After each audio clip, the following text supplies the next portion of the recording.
what kind of got me to do it there and then? Probably my son being about to be born, and thinking about the future. So I look for a domain that could give me that kind of longevity, could give me a brand. Welcome to Unstoppable Podcast with Harry Sardinas, inspiring conversations with influential millionaires, investors, thought leaders, entrepreneurs who are making a massive difference with their innovative products and services, and sharing the challenges and wisdom of how they sold their first million. Yeah. So, Simon, what made you to become an entrepreneur?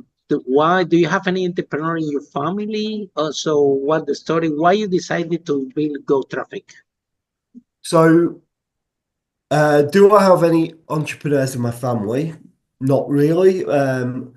Not massively. I suppose I came from a bit of a kind of farming background. My grandparents were farmers, so there's kind of an element of seeing um, a business running from a home and how all the families has to be involved in it. So there's a kind of element of entrepreneurialism there. My dad was a builder, a joiner, and throughout my childhood, I saw him, going out there to generate additional revenue or additional money when he needed it. You know, he used to, I don't know, whatever he was saving up for, holiday, or he needed a new tool. So he would have to go out and do a bit extra work on the side type thing. So I saw all that. And then, like I say, when I was at university, I set up my first little business, and that really helped pay for my way through university. So in that respect, I suppose that kind of What created was that the kind business of, about?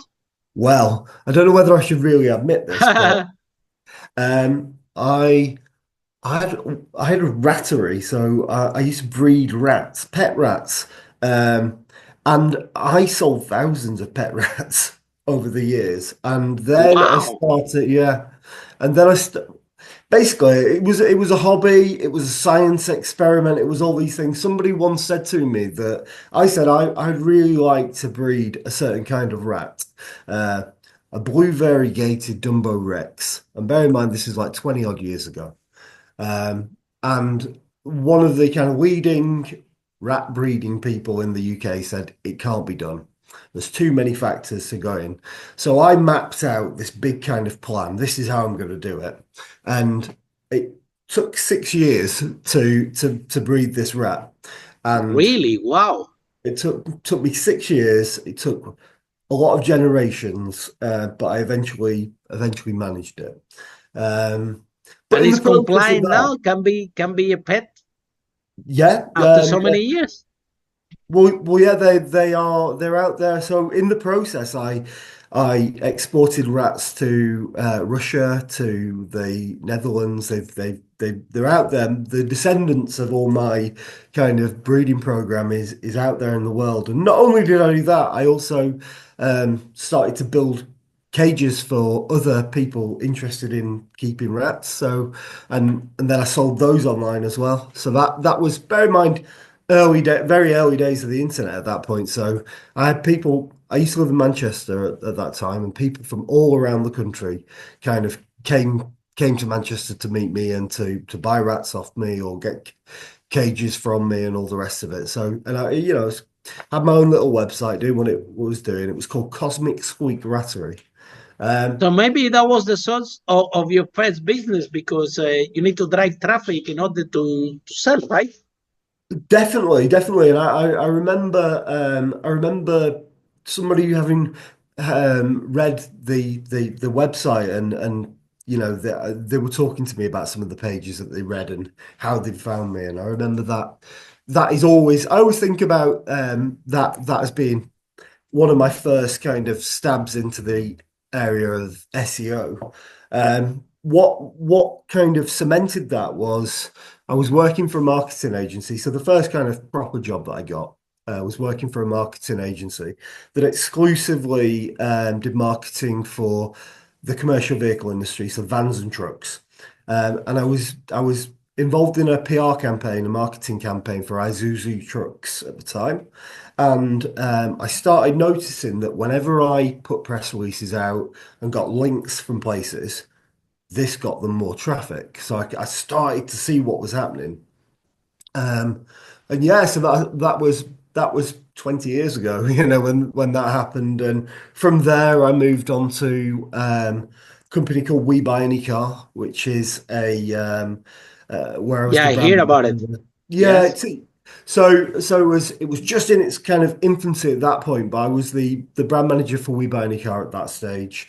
So it was at that point that I learned PPC work. So as Google Ads had only just come out really at that point, so it was still relatively new in its own rights, and I was really lucky to be working for We Buy Any Car, but they were actually part of a bigger brand called the UK Car Group, which also owned Carcraft and You Can Car Credit and numerous different brands. So I was quite lucky in that respect that I got that experience when I did.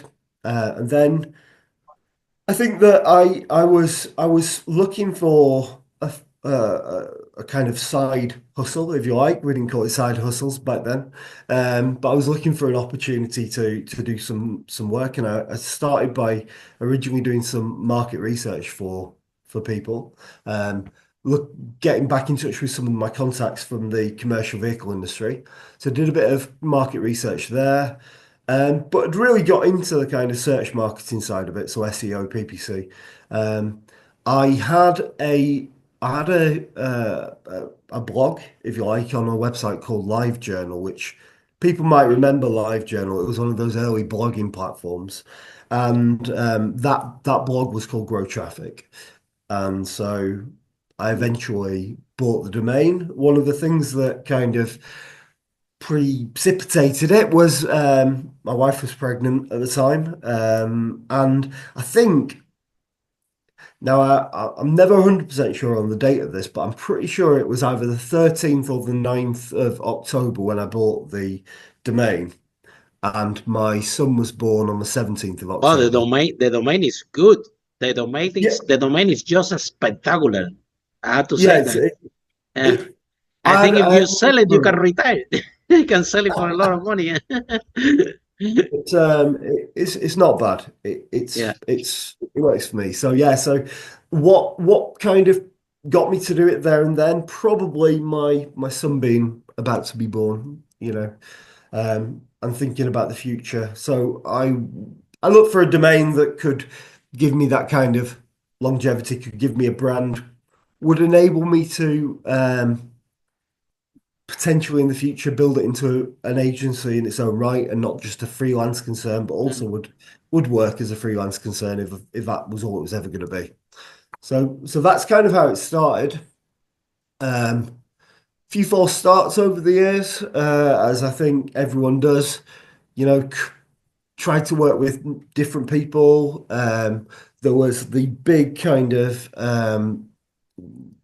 fallout in the SEO kind of marketing sphere in about 2012, 13, when Google really started to clamp down on particularly bad practices in the SEO industry, and that hurt a lot of people, and that sowed a lot of distrust over SEO companies, SEO agencies, and professionals.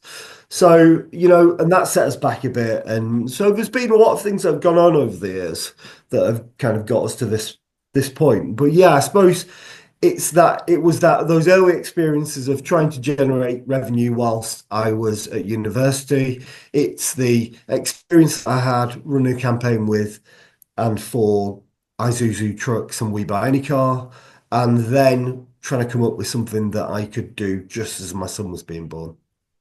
Follow us for more interviews with world's most influential, audacious entrepreneurs that overcame challenges and adversity, providing you with the blueprint of how they sold their first million so you can grow your business exponentially.